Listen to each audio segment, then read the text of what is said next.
Selamat sahabat anak-anak, bertemu kembali dengan Ibu Isti Indartanti.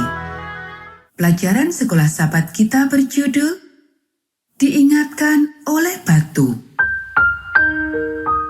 Ayat hafalan Ulangan pasal 13 ayat 4. Tuhan Allahmu harus kamu ikuti. Kamu harus takut akan Dia. Kamu harus berpegang pada perintahnya. Suaranya harus kamu dengarkan. Kepadanya kamu harus berbakti dan berpaut. Poin penting pelajaran kita dapat memuliakan Allah dengan menuruti perintahnya. Pernahkah engkau melihat pandangan jauh di mata kakek dan nenekmu ketika mereka mulai menceritakan kisah lama? Ini pastilah seperti yang tampak pada wajah si tua Yosua saat mengingatkan orang-orang akan pemeliharaan Allah sepanjang masa hidupnya. Ia hampir berusia 110 tahun. Itu cukup lama untuk mengingat tuntunan Allah.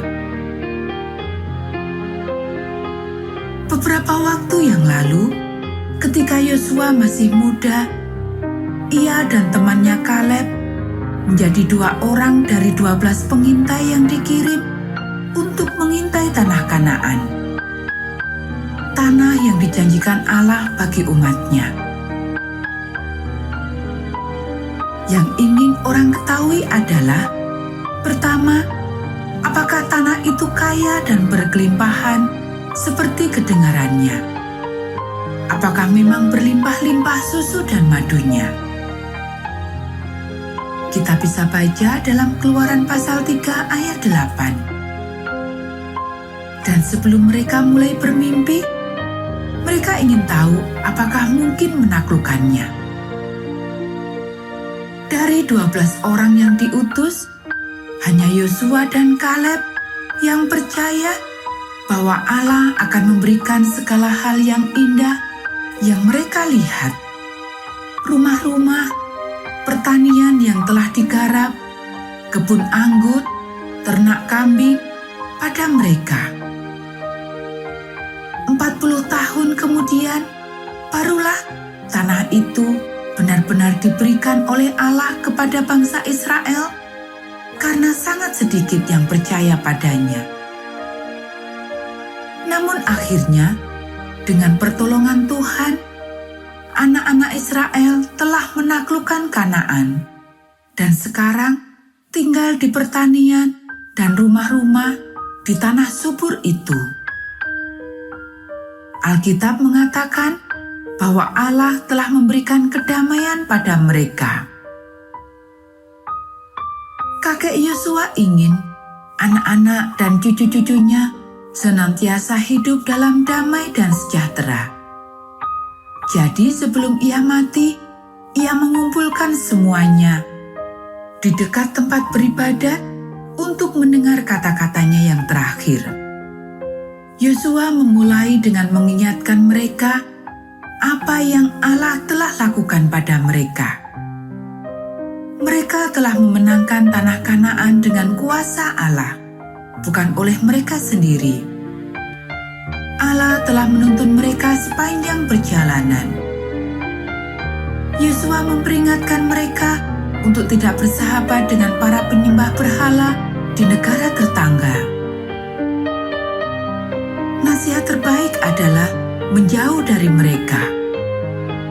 Dan kemudian Yosua membagikan rahasia penting pada mereka. Rahasia itu adalah, sekali kita berkenalan dengan kejahatan, hal itu tidak terasa jahat lagi. Mencoba menjadi teman bagi pengikut Allah dan pengikut setan sekaligus, itu mustahil. Sayangnya, menjadi para pengikut setan telah menjadi seperti sebuah jebakan. Yosua memperingatkan bahwa jebakan itu membuat mereka tergoda lebih jauh lagi. Sikap jahat akan membutakan mereka sehingga mereka tidak mampu membedakan yang salah dan yang benar. Akhirnya, tanah Kanaan akan kembali pada pemiliknya semula bila mereka melupakan Allah. Yosua bukan mengancam bangsa itu. Ia menarik perhatian mereka pada akibat alamiah dari sebab dan akibat. Jikalau seorang wanita Israel menikahi orang Kanaan penyembah berhala, anak sulung mereka akan mewarisi kekayaan jika kedua orang tuanya meninggal. Jika anak itu menikahi orang Kanaan juga, sepertinya Allah tidak akan terlibat dalam keluarga itu. Akhirnya harta miliknya akan jatuh ke orang Kanaan lagi. Persis seperti yang Yosua katakan. Tetapi seandainya seorang pengikut Allah menikah hanya kepada pengikut Allah juga, dan seandainya bangsa Israel setia melayani Allah dan mengikuti petunjuknya untuk kebahagiaan, maka tanah itu akan terus dimiliki oleh umat Allah, dan setiap orang akan selalu berbahagia dan damai sebagaimana kakek nenek moyang mereka. Pada akhir nasihatnya, Yosua mengatakan bahwa mereka harus membuat keputusan. Mereka dapat terus tinggal di tanah ini bila mereka memilih untuk mengikut tuntunan Allah dan menyembah hanya padanya. Tetapi mereka harus menyingkirkan berhala-berhala. Lalu, setiap hari mereka harus memutuskan akan menyembah siapa, Allah yang benar atau Allah lain. Keputusan seperti ini memiliki dua bagian, menghadap arah yang satu dan membelakangi yang lain. Bila manusia mengikuti Yesus, mereka berpaling dari setan. Lalu Yosua mengatakan pada mereka pilihannya. Ia dan keluarganya telah memutuskan untuk menyembah Allah. Orang-orang mengatakan mereka juga mempunyai keputusan yang sama. Lalu Yosua mengambil sebuah batu dan menggulingkan di bawah pohon dekat tempat beribadat.